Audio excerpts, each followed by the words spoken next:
So, hello my dear student. Now today we are going to start the next most important topic of your chapter coordination compound, that is crystal field statistics. The next topic that we have to start, that is crystal field theory or crystal field statistics. So first of all we have to discuss crystal field theory. Crystal field theory.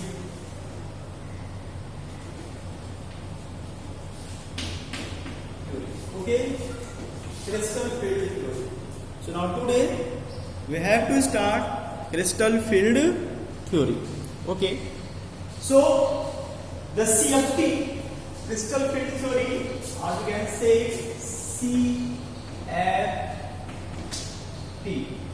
CFT.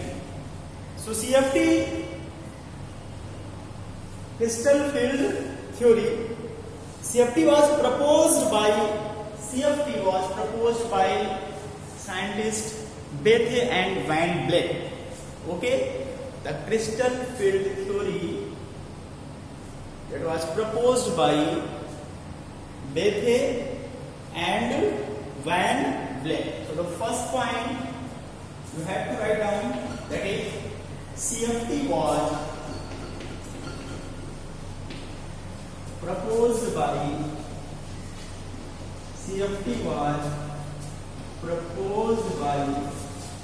Bethe, B-E-T-H-E, and Bethe and Van Vleck. Okay, CFT was proposed by Bethe and Van Vleck. The main assumptions of CFT are as follows, and the main assumptions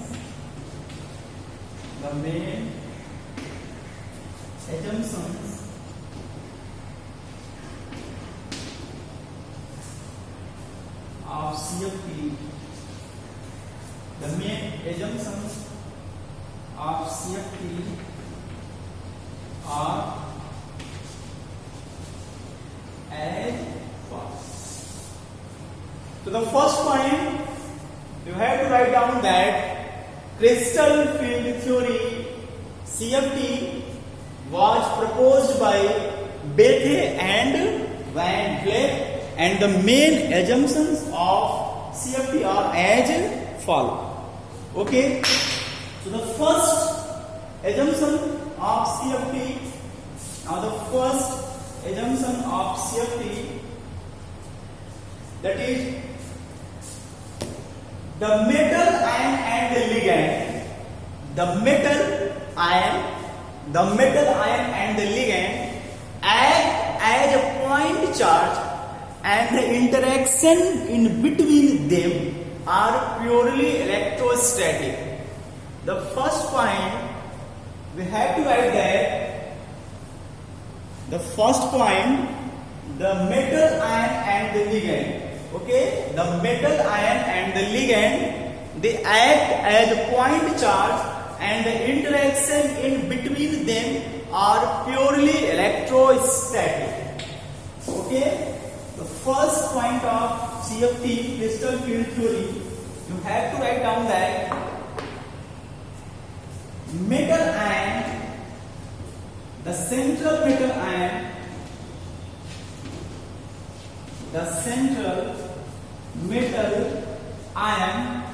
and ligand, the central metal ion and ligand act as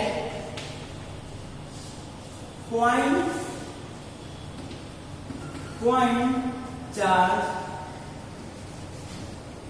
and the interaction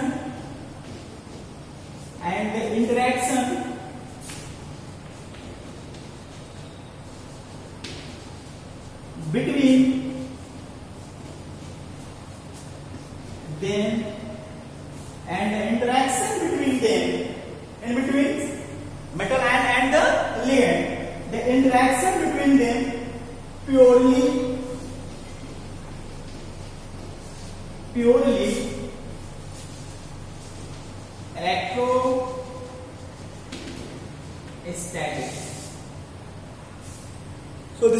first point.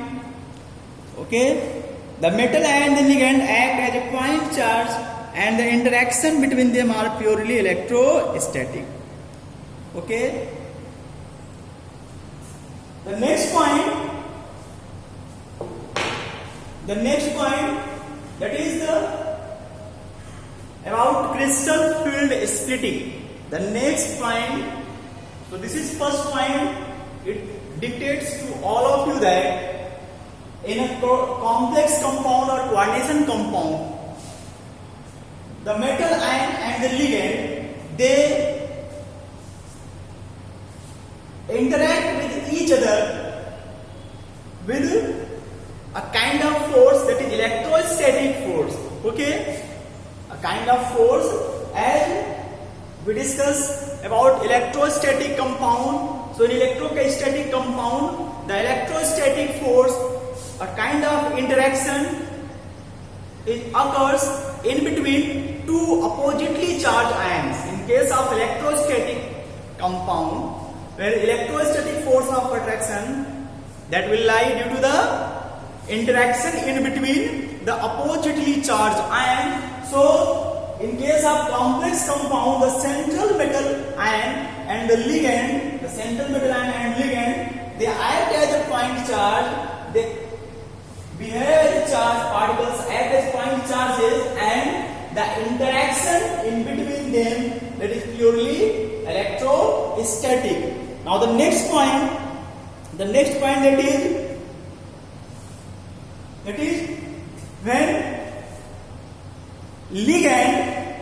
when the ligand approaches to the central metal atom. When the ligand that is approaches to the central metal atom, the electron of the central metal atom repels those of the electrons of the ligand.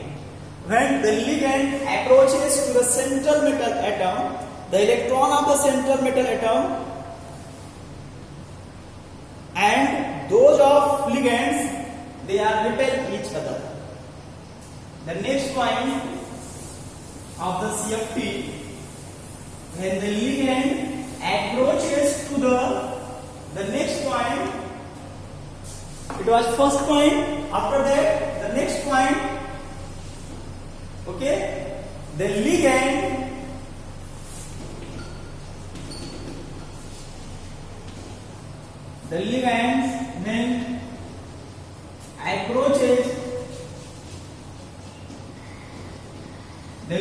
when approaches to the central metal atom,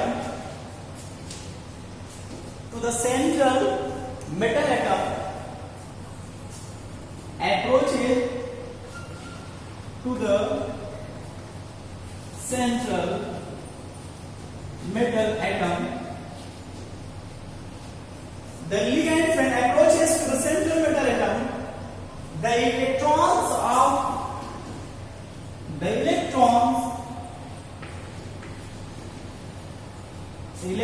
of central metal atom and those of ligand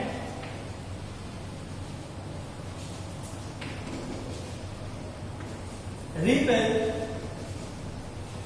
each other.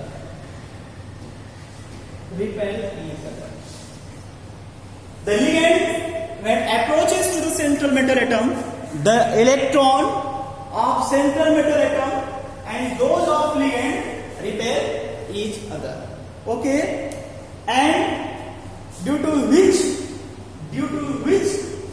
your d orbital splits into groups, that is T2G and EG, and due to this repulsion, this kind of force is results the splitting of d orbital, that is known as crystal field splitting. That is the crystal field splitting.